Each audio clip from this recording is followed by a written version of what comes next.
तो हमास के 25,000 रॉकेट तैयार हैं। हमास के किलर गाजा में चप्पे चप्पे पर फैल गए हैं और अब हिजबुल्लाह को लेकर जो रिपोर्ट सामने आई है उसने नेतन्याहू को परेशान कर दिया है।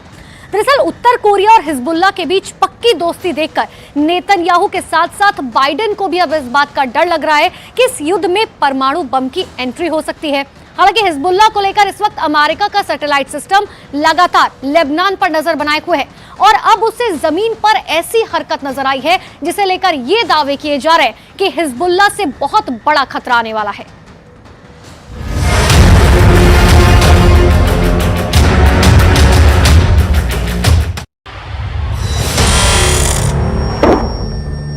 हिजबुल्लाह का सबसे नया वीडियो। लेबनान इजराइल बॉर्डर पर एक पोस्ट के पास सफेद रंग का ट्रक जा रहा है, तभी होता है एंटी टैंक मिसाइल से हमला। इस हमले में ट्रक पूरी तरह जलने लगता है। उसमें क्या था ये कोई बताने को तैयार नहीं, लेकिन बाद में इजराइल की पोस्ट पर अचानक हरकत बढ़ जाती है। कुछ लोग भागते हुए नजर आते हैं। हिजबुल्लाह के इस पिन पॉइंट अटैक ने इजराइल में बहुत बेचैनी पैदा कर दी है। क्या हिजबुल्लाह उत्तरी इजराइल पर चढ़ाई करने वाला है? क्या हिजबुल्लाह सिर्फ इस बात का इंतजार कर रहा है कि गाजा में जैसे ही इजराइल की फौज फंसेगी वो उत्तरी बॉर्डर पर युद्ध शुरू कर देगा? हिजबुल्लाह के हमले का सही वक्त क्या हो सकता है? इसे लेकर नेतन्याहू से लेकर बाइडेन दोनों पसोपेश में हैं। हिजबुल्लाह ने लेबनान इजराइल बॉर्डर पर कई हमले करके साबित कर दिया है कि इजराइल की उत्तरी सीमा अब सुरक्षित नहीं बची है। अगर गाजा पर ग्राउंड ऑपरेशन शुरू होने के बाद हमास, हूथी और हिजबुल्लाह ने एक साथ इजराइल पर हमला किया तो इनको एक साथ रोकना इजराइल के लिए बहुत बड़ा चैलेंज बन जाएगा और तब अमेरिका की मदद के बिना हालात ऐसे बन सकते हैं कि ये तीनों फोर्स इजराइल की सेना को रौंद कर आगे बढ़ जाए।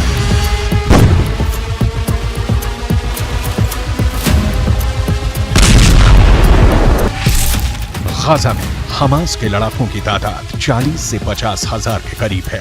उत्तर की तरफ लेबनान में मिलिशिया हिजबुल्लाह की तादाद 1 लाख से ज्यादा है। इनके सामने इजराइल में एक्टिव और रिजर्व फोर्स मिलाकर 6 लाख से ज्यादा सैनिक हैं। ये आंकड़े बताते हैं कि इजराइल के पास 4 गुना ताकत है।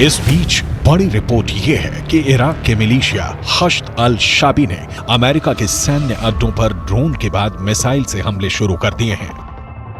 इन हमलों में सबसे खतरनाक मिसाइल का नाम है अल अक्सा 1। अल अक्सा 1 ईरान की फतेह 110 का ही एक नया वर्जन बताया जा रहा है, या कहें कि ईरान ने यह मिसाइल इराकी हिजबुल्लाह हश्द अल शाबी को सप्लाई की और उसने इसका नाम बदलकर अल अक्सा 1 कर दिया। यह ऐसी मिसाइल है जो हिजबुल्लाह के पास पहले से है। ये एक टैक्टिकल मिसाइल है जो छोटा परमाणु बम भी दाग सकती है।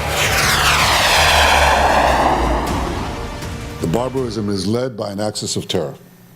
The axis of terror is led by Iran. It includes Hezbollah, Hamas, Houthis, and their other minions. They seek to bring the Middle East and the world back to a dark age. They seek to torpedo, to derail any progress towards peace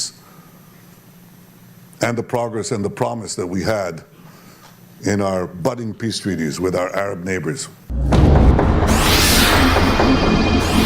इसीलिए इस ballistic missile को लेकर अब सबसे बड़ा सवाल पूछा जा रहा है कि क्या हिजबुल्लाह के पास टैक्टिकल हमले के लिए परमाणु बम भी हो सकता है?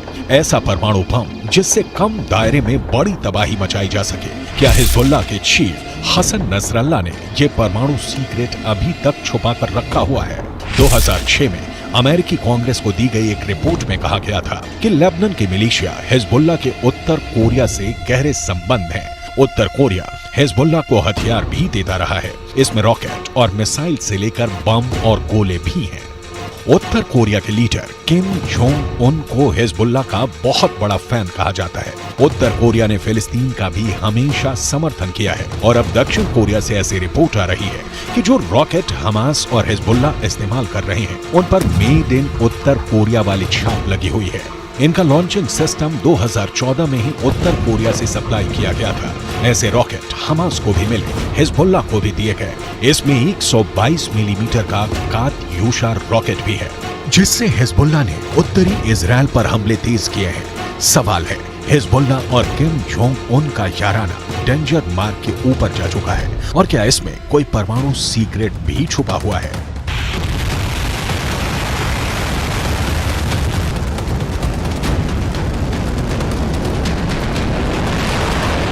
फिलहाल इजराइल पर एंटी टैंक हमलों ने हिजबुल्लाह के इरादों को खतरनाक रूप दे दिया है। इजराइल हिजबुल्लाह के हथियारों को लेकर डरा हुआ है क्योंकि उसने अब तक जो एक्शन दिखाया है उसमें इजराइल की कई बड़ी पोस्ट के चीथड़े उड़ चुके हैं। हिजबुल्लाह ने 3 तरह की एंटी टैंक गाइडेड मिसाइलें इस्तेमाल की। ये है कॉर्नेट, इसकी रेंज 5 किलोमीटर तक है। ये रूस की मिसाइल है, लेकिन अब ईरान इसका देसी वर्जन देहलाविया तैयार कर चुका है और ऐसी बहुत सी मिसाइल अब हिजबुल्लाह के पास हैं। दूसरी है BGM-71-2 anti tank guided missile, range है 3.5 किलोमीटर। ये अमेरिका में बनी मिसाइल है, लेकिन अब इसकी नकल ईरान तैयार कर रहा है और उसने हिजबुल्लाह को सप्लाई की है। तीसरी है 85 कॉन्कोर्स, रेंज 4 किलोमीटर। ये भी रूस ने बनाई है और अब ईरान में ये तोसान नाम से तैयार की जाती है। इजराइल ने सीरिया से खतरे को देखते हुए गोलान पहाड़ियों में भी टैंक पहुंचा दिया है।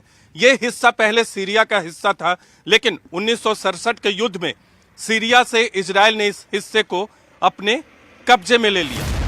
लेबनान, सीरिया और इजराइल के ट्राई जंक्शन वाले इलाके में हिजबुल्लाह का पूरा कंट्रोल है।